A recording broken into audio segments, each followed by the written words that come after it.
မင်္ဂလာပါရှင်ဒီနေ့မှာတော့စာရေးဆရာဗမော်သိန်းဖေရေးထားတဲ့အသေးအဖွဲလေးတွေနဲ့စိတ်မညစ်ပါနဲ့ဆိုတဲ့စာအုပ်ထဲကတစိမ့်တစ်ပိုင်းလေးကိုပြန်လည်မျှဝေသွားမှာဖြစ်ပါတယ်။ဒါကြောင့်အကြောင်းအရာလေးတွေကိုနားထောင်ပြီးအကျိုးရှိတဲ့ဆိုရင်လည်းဗီဒီယိုလေးကို like and share လေးလုပ်ဖို့လို့မမေ့ပါနဲ့နော်။အဆုံးထိနားထောင်ကြည့်လိုက်ကြရအောင်ပါ။သူများစကားပြောနေရင်ကြားဝင်ဖြတ်မပြောပါနဲ့တဲ့။လွန်ခဲ့တဲ့နှစ်အတန်ကြာလောက်ကမှကျွန်တော်သူများတွေနဲ့စကားပြောရင်သူတို့စကားကိုကြားဖြတ်ပြောတတ်တဲ့အကျင့်ရှိနေတယ်ဆိုတာကိုသတိထားမိလိုက်တယ်။အဲ့ဒီအကျင့်ကြောင့်လူတွေနဲ့စကားပြောဆိုဆက်ဆံရမှာထိခိုက်လာခဲ့တယ်။သူတို့လည်းကျွန်တော်နဲ့စကားပြောဖို့ကိုရှောင်ရှားလာကြတယ်။တစ်ဖက်လူရဲ့လေးစားမှုနဲ့နှစ်သက်သဘောကျခြင်းကိုကျွန်တော်ရှုံးသွားတယ်။ဒါရင်ပဲကဘူးတဲ့။ကျွန်တော်ဟာအဲ့ဒီအကျင့်ကြောင့်စကားပြောနေရင်အလုံးနှစ်ခုကိုတပြိုင်တည်းထဲလုပ်နေရလို့အားအင်နေပိုကုန်ခန်းလာတယ်။အလုံးနှစ်ခုဆိုတာကဒါတွေပါ။ပထမအလုပ်ကတစ်ဖက်လူရဲ့စကားကိုကြားဖြတ်ပြောဖို့ဘယ်အချိန်မှအခွင့်သားမလဲဆိုတာကိုရင်မောစွာနဲ့စောင့်နေရတာပါ။ဒုတိယအလုပ်ကကြားဖြတ်ပြောဖို့အခွင့်အရေးရလာရင်ချက်ချင်းပြန်ပြောနိုင်မှုစကားတွေကိုခေါင်းထဲမှာစီနေရတာပါ။အဲ့ဒီအကျင့်ကိုအလုပ်အလွန်များနေကြသူတွေမှာတွေ့ရတတ်ပါတယ်။လူနှစ်ယောက်စကားပြောကြရင်ပထမလူကစကားစပြောမယ်ဒုတိယလူကပထမလူရဲ့စကားမဆုံးခင်မှာကြားဖြတ်ပြောမယ်သူဒီလိုပဲလုံနေရင်ပထမလူဟာစိတ်မရှိတော့လို့သူလည်းကြားဖြတ်ပြောလာမယ်ဒီလိုနဲ့နှစ်ဖက်စလုံးဟာတယောက်နဲ့တယောက်စကားကိုကြားဖြတ်ပြောဖို့ကြိုးစားရင်းနဲ့စိတ်တူလာကြမယ်စိတ်ကတိကအောင်ဖြစ်လာကြတယ်နောက်ဆုံးတော့စကားများရန်ဖြစ်တာနဲ့အဆုံးသက်သွားတတ်ကြတယ်အဲ့ဒီလိုဖြစ်တာဟာနှစ်ဖက်စလုံးအတွက်အကျိုးမဲ့စေပါတယ်။ဒါကြောင့်သူများစကားကိုကြားဖြတ်ပြောတာမလုံးမိအောင်မိမိကိုမိမိသတိပေးနေပါ။စကားတွေပြောကြပြီဆိုရင်လေတစ်ဖက်သားရဲ့စကားမဆုံးမချင်းသူစကားကိုတီးခံပြီးစိတ်ရှည်ရှည်နဲ့နားထောင်ပေးပါ။သူစကားဆုံးမှကိုယ်စကားကိုပြန်ပြောပါ။အဲ့ဒီလိုလုပ်လိုက်ရင်တစ်ဖက်လူရဲ့စကားပြောရတာအစီပြေချုံးမွေလာတာကိုတွေ့ရပါလိမ့်မယ်။ဘာဖြစ်လို့လဲဆိုတော့တစ်ဖက်လူကသူစကားကိုမိတ်ဆွေဂယုတဆိုင်နားထောင်နေဆိုတာကိုတွေ့ရလို့သူလည်းမိတ်ဆွေရဲ့စကားကိုပြန်လေဂယုတဆိုင်နားထောင်လာမယ်။တယောက်နဲ့တယောက်စကားလူပြောစရာမလိုတော့လို့စိတ်အေးအေးထားပြီးအပြက်အလှန်ပြောကြမယ်။နှစ်ဖက်စလုံးစိတ်ချမ်းသာကြမယ်။တစ်ဖက်နဲ့တစ်ဖက်အပြက်အလှန်လေးစားစိတ်တွေဖြစ်လာကြမယ်။မိတ်ဆွေအခုပြောတဲ့နီးကိုနောက်တစ်ခါတဦးတယောက်နဲ့စကားပြောရင်သုံးကြည့်လိုက်စမ်းပါအရင်လိုတစ်ဖက်သားရဲ့စကားကိုကြားဝင်ဖြတ်ပြောတာကိုမလုပ်ရတော့အစာပိုင်းမှာအတော်လေးအနေရခက်ပါလိမ့်မယ်ဒါပေမဲ့အကျင့်ရသွားပြီဆိုရင်နှစ်ဖက်စလုံးဟာလေဘေးဖြောက်သွားကြပြီးတော့စကားဝိုင်းလေးဟာတာယာကြည်နူးပွဲပျော်ရွှင်ပွဲကောင်းလာမယ်ဆိုတာကိုမြင်တွေ့ရပါလိမ့်မယ်နောက်တစ်ချက်ကမိမိကူညီတဲ့အကြောင်းအခြားသူတွေကိုမပြောပါနဲ့လားတဲ့လူတော်များများဟာအခြားသူတွေကိုကျင်နာတနာစိတ်ထားအကူအညီပေးတာတွေလုပ်ပြီးသွားရင်အဲ့ဒီအကြောင်းကိုတခြားသူတွေပြောပြတတ်ကြတယ်အဲ့ဒီလိုလုပ်တာဟာကြွားကျင်လို့မဟုတ်ကြပါဘူးဒီလိုအကြောင်းတွေကြောင့်ပါကျွန်တော်တို့ဟာသူများတွေကိုကျင်နာခဲ့တာကူညီခဲ့တာတွေကိုတခြားသူတွေကိုပြောပြလိုက်ရရင်မိမိကိုမိမိကျင်နာတနာတတ်သူစိတ်စေတနာကောင်းရှိသူရေရောတတ်သူလို့စိတ်ထဲမှာခံစားမိလိုက်လို့ပဲစိတ်ထဲမှာကြည်နူးဝမ်းသာမှုလည်းဖြစ်ပေါ်လာတယ်နောက်ပြီးလူတွေရဲ့ချီးမွမ်းမှုကိုခံယူခြင်းလိုတဲ့စိတ်လည်းဖြစ်ပါတယ်အခုကျင်နာတာကူညီတာတွေလုပ်လိုက်တဲ့အကြောင်းတခြားသူတွေကိုပြောပြလိုက်လို့ရလိုက်တဲ့ကြည်နူးပျော်ရွှင်မှုထက်ပိုတဲ့ခံစားမှုကိုရကျင်ပါသလားအခုလိုလုပ်ကြည့်လိုက်ပါနောက်တစ်ခါလူတစ်ယောက်ကိုကျင်နာတာကူညီတာလုပ်ပေးပြီးသွားရင်ဒီအကြောင်းကိုဘသူ့ကိုမှမပြောဘဲစိတ်ထဲမှာပဲမျိုးသိပ်သိမ်းစီးထားလိုက်ပါဘာကြောင့်ဒါကိုလုပ်ခိုင်းရတယ်လဲဆိုတော့မိမိကူညီပေးလိုက်တဲ့အကြောင်းအခြားသူတစ်ယောက်ကိုပြောပြလိုက်ခြင်းဟာမိမိရဲ့ဝမ်းသာကြည်နူးစိတ်ကိုအပြော့သွားစေပါလိမ့်မယ်တကယ်လို့ဒီအကြောင်းကိုမပြောပြရင်ဝမ်းသာကြည်နူးစိတ်ဟာသူ့ရင်ထဲမှာအပြည့်အဝကျန်ရှိနေမှာပါကျွန်တော်တို့တစုံတစ်ယောက်ကိုကူညီတာပေးကမ်းစွန့်ကြဲတာဟာသူ့စီကတစုံတစ်ခုကိုပြန်ရယူခြင်းလို့မဟုတ်ပါဘူးဘာမှပြန်ရဖို့ကိုလည်းမမျှော်လင့်ပါဘူး အဲ့ဒီလိုလုပ်ပေးလိုက်ရလို့ဝမ်းသာကြည်နူးစိတ်ဖြစ်ပေါ်လာတာကိုပဲလိုချင်တာပါဝမ်းသာကြည်နူးစိတ်ဖြစ်ပေါ်လာပြီဆိုရင်တော့အပြည့်အဝခံစားခြင်းရင်အဲ့ဒီကူညီမှုတွေအကြောင်းဘယ်သူ့ကိုမှမပြောပဲရင်ထဲမှာမျိုးသိမ့်သိမ့်စီထားလိုက်ပါ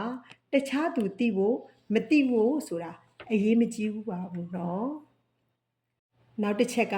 တခြားသူတွေသူတို့အောင်မြင်မှုအတွက်ဂုဏ်ယူကြပါစေကျွန်တော်တို့ဟာအခြားသူတွေရဲ့ဂရုစိုက်မှုအာယုံစိုက်မှုတွေကိုခံယူကျင်ကြတယ်သူတို့ရဲ့ဂရုစိုက်မှုအာယုံစိုက်မှုတွေကိုရရင်ပျော်ကြတယ်ကျေနပ်ဝမ်းသာကြတယ်ဒါဟာလူတပေါင်းမှုမထူးဆန်းပါဘူးဒါပေမဲ့ထူးဆန်းတာလေးတစ်ခုရှိပါတယ်အဲ့ဒါကကျွန်တော်တို့ဟာတခြားသူတွေရဲ့အာယုံစိုက်မှုတွေကိုခံယူခြင်းစိတ်မထားပဲတခြားသူတွေနဲ့ကိုပဲအာယုံစိုက်ပေးလိုက်မယ်ဆိုရင်ပို့ပြီးစိတ်ချမ်းသာသွားမယ်ဆိုတာပါအံ့ဩသွားသလားအဲ့ဒါဘာကြောင့်လဲဆိုတာကိုရှင်းပြပါမယ်ကျွန်တော်တို့တခြားသူတွေရဲ့ဂရုစိုက်မှုအာယုံစိုက်မှုတွေကိုခံယူခြင်းနေတာဟာမိမိကိုယ်ကိုအလေးထားဂရုစိုက်ခြင်းနဲ့အာတစိတ်ကြောင့်ပါအဲ့ဒီအာတစိတ်ကြောင့်တစုံတစ်ယောက်နဲ့စကားပြောနေတဲ့အခါငါပြောတဲ့ဇလန်းကမင်းပြောတာတွေထက်ပိုပြီးစိတ်ဝင်စားစရာကောင်းပါတယ်ငါရဲ့လှုပ်ဆောင်ချက်တွေဟာမင်းထက်ပိုပြီးစိတ်ဝင်စားစရာကောင်းပါတယ်ဆိုတဲ့အတွေးတွေပေါ်နေတယ်အဲ့ဒီအာတစိတ်အတွေးတွေရဲ့နောက်ဆက်တွဲအဖြစ်မလိုအပ်တဲ့လှုပ်ဆောင်မှုတွေလိုက်ပါလာတတ်ကြပါတယ်ဒီလိုလှုပ်ဆောင်မှုမျိုးတွေဟာတခြားသူတစ်ယောက်ကသူအောင်မြင်မှုအကြောင်းပြောနေတော့မှစကားဖြတ်ပြောတယ်ဒါမှမဟုတ်သူစကားဆုံးတာနဲ့အလူအယက်ပြန်ပြောလိုက်တယ်ပြောလိုက်တဲ့စကားတွေဟာလည်းမိမိကိုချီးကျူးခံရစေမဲ့စကားတွေပဲဖြစ်နေတတ်တယ်အဲ့ဒီလှုပ်ဆောင်မှုတွေကြောင့်ဘာဖြစ်လာမလဲကျွန်တော်တို့ဟာကောင်းကျိုးထက်ဆိုးကျိုးကိုပဲရပါလိမ့်မယ်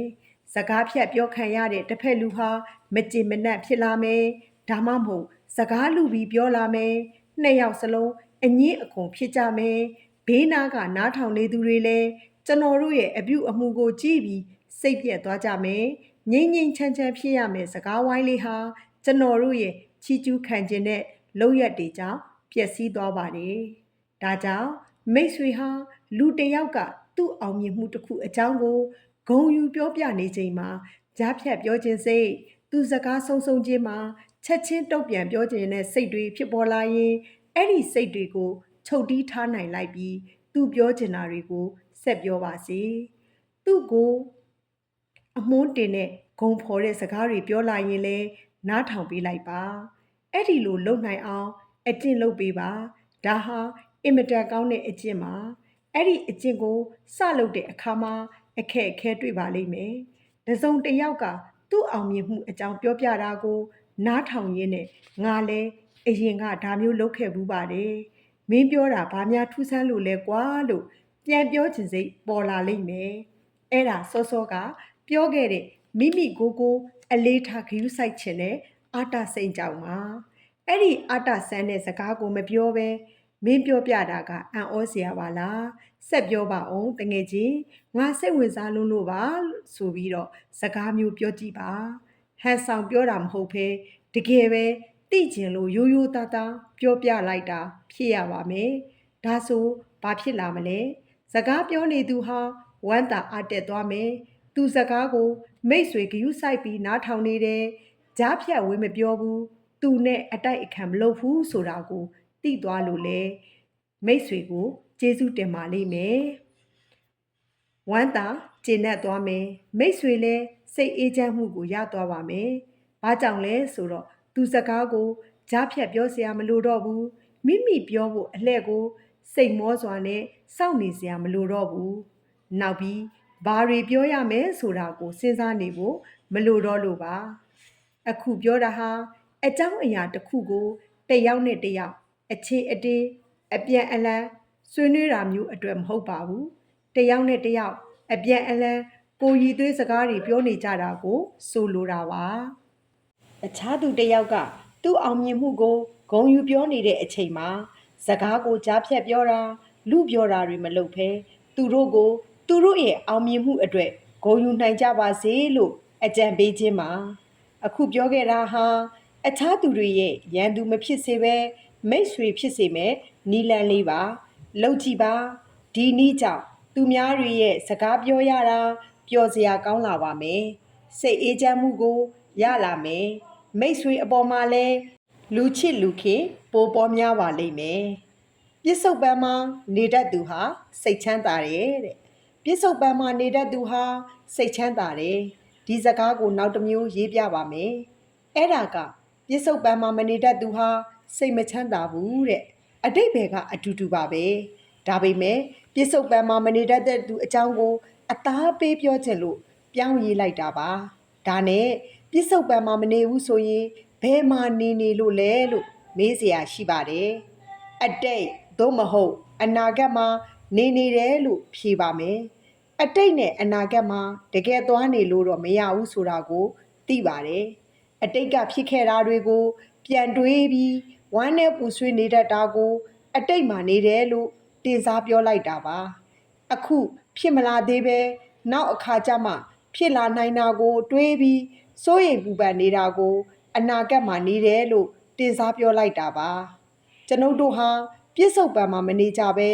အတိတ်နဲ့အနာဂတ်မှာနေတတ်ကြတဲ့အတွက်အမြဲတမ်းလိုစိုးရိမ်ပူပန်ခြင်းစိတ်ပြည့်အားငယ်ခြင်းစိတ်ဓာတ်ကြရှင်းခြင်းမျောလင့်ချက်ကင်းမဲ့ခြင်းတွေနဲ့ကြုံတွေ့ခံစားကြရပါတယ်အဲ့ဒီလိုဖြစ်နေရင်လောလောဆယ်ပြစ္ဆုတ်ပံမှာရနိုင်တဲ့ပျော်ရွှင်မှုကျေနပ်နှစ်သိမ့်မှုတွေကိုမခံစားနိုင်ကြဘူးဦးစားပေးလှုပ်တဲ့အလုပ်တွေကိုလည်းနောက်မှလှုပ်ဖို့ရွှေ့ဆိုင်းလိုက်ကြတယ်ဘာကြောင့်ရွှေ့ဆိုင်းလိုက်တာလဲဆိုတော့မနှက်ဖန်သို့မဟုတ်တနေ့နေ့ဟာဒီနေ့ထက်ပိုကောင်းလာမယ်လို့ယုံကြည်နေကြလို့ပါဒါပေမဲ့စိတ်မကောင်းစွာနဲ့ပြောရရင်အဲ့ဒီတနေ့နေ့ဟာရောက်ချင်မှရောက်လာပါလိမ့်မယ်ဘယ်ဒီဝိုင်းကဂီတပညာရှင်နဲ့အဆိုတော်ဂျိုလီနွန်ကအခုလိုပြောခဲ့ဘူးပါတယ်ဘဝဆိုတာကျွန်တော်တို့လုံးမဲ့အစီအစဉ်တွေကိုချမှတ်ရေးဆွဲနေရင်ဖြစ်ပျက်တာတွေပါပဲတဲ့သူပြောတာမှန်ပါတယ်ကျွန်တော်တို့ဟာအနာဂတ်အတွက်အစီအစဉ်တွေကိုရေးဆွဲပြင်ဆင်နေရင်းနဲ့သားသမီးတွေကြီးပြင်းလာကြတယ်ချစ်ခင်တဲ့သူတွေအဝေးကိုထွက်ခွာသွားကြတယ်ရင်းနှီးတဲ့ဆွေမျိုးမိတ်ဆွေတွေတေဆုံးသွားကြတယ်ခန္ဓာကိုယ်တွေဟာဝါဖြိုးလာပြီးပုံပြက်ပန်းပြက်ဖြစ်လာကြတယ်အိမ်မက်တွေတစားစီပျောက်ကွယ်ဆုံးသွားကြတယ်ဒီလိုတွေဖြစ်လာတာဟာပြစ္ဆုတ်ပံမျက်မှောက်ကာလလို့မေ့နေကြလို့ပါတူပြောရရင်ပြစ္ဆုတ်ပံထဲမှာမနေသူဟာသူကိုယ်တိုင်ဘာဖြစ်နေတယ်ဆိုတာကိုမသိတော့ဘူးဘဝရဲ့အရသာနဲ့ကြောစရာတွေကိုလည်းခံစားရမှာမဟုတ်ပါဘူးလူအတော်များများဟာနောက်လာမှကပြဖို့ဇက်တိုက်နေကြတာနဲ့တူနေကြတယ်အဲ့ဒါမှားပါတယ်ဘာကြောင့်လဲဆိုတော့ကျွန်တော်တို့မနေ့ဖန်မှာအသက်ရှင်လျက်ရှိနေအောင်မဲလို့ဘယ်သူကများအာမခံနိုင်မှာမှုလို့လဲကျွန်တော်တို့ပိုင်ဆိုင်နေတာထိန်းချုပ်နိုင်တာလက်ရှိအချိန်မျက်မှောက်ကာလမှာအတိတ်မဟုတ်သလိုအနာဂတ်လည်းမဟုတ်ပါဘူးကြောက်ရွံ့ခြင်းဆိုတာအနာဂတ်မှာဖြစ်လာမှာတွေကိုကြောက်နေတာပါကျွန်တော်တို့ဟာပြစ္ဆုတ်ပံကိုဂယုဆိုင်နေမယ်ဆိုရင်ကြောက်ရွံ့တဲ့စိတ်ကိုဖယ်ရှားပစ်နိုင်ပါတယ်ဘာကြောင့်လဲဆိုတော့အနာဂတ်ကိုမစင်စားတွေးပူမနေလို့ပါကဘာကျော်အမေရိကန်စာရေးဆရာကြီးမက်ထရိုင်းကခုလိုပြောခဲ့ပါတယ်ကျွန်တော်ဟာငယ်စဉ်တုန်းကလူကြီးဖြစ်လာရင်အင်မတန်ဆိုးဝါးတဲ့ဒုက္ခတွေနဲ့ကြုံတွေ့မယ်ဆိုပြီးအမြဲတမ်းလိုတွေးပြီးစိတ်ပူနေခဲ့တယ်ဒါပေမဲ့တချို့တလေအနှဲငယ်လေးပဲတကယ်ဖြစ်လာခဲ့တယ်ကျွန်တော်အဲ့ဒါထက်ပိုပြီးရှင်းပြနေစရာမလိုတော့ဘူးလို့ထင်ပါတယ်ဒီစာပိုက်အစကစကားလေးကိုခေါင်းနဲ့ဆွဲနေဖို့ထပ်ရေးပေးလိုက်ပါတယ်ပြစ္ဆုတ်ပံမှာနေတတ်သူဟာစိတ်ချမ်းသာတယ်ပြစ္ဆုတ်ပံမှာမနေတတ်သူဟာစိတ်မချမ်းသာပါဘူးတဲ့ဒါကတော့အသေးအဖွဲလေးတွေနဲ့စိတ်မညစ်ပါနဲ့ဆိုတဲ့စာအုပ်ထဲကတစ်စိတ်တစ်ပိုင်းအကြောင်းအရာလေးကိုပြန်လည်မျှဝေပေးလိုက်ခြင်းဖြစ်ပါတယ်အဆုံးထိနားထောင်ပေးတဲ့အတွက်ကျေးဇူးပါ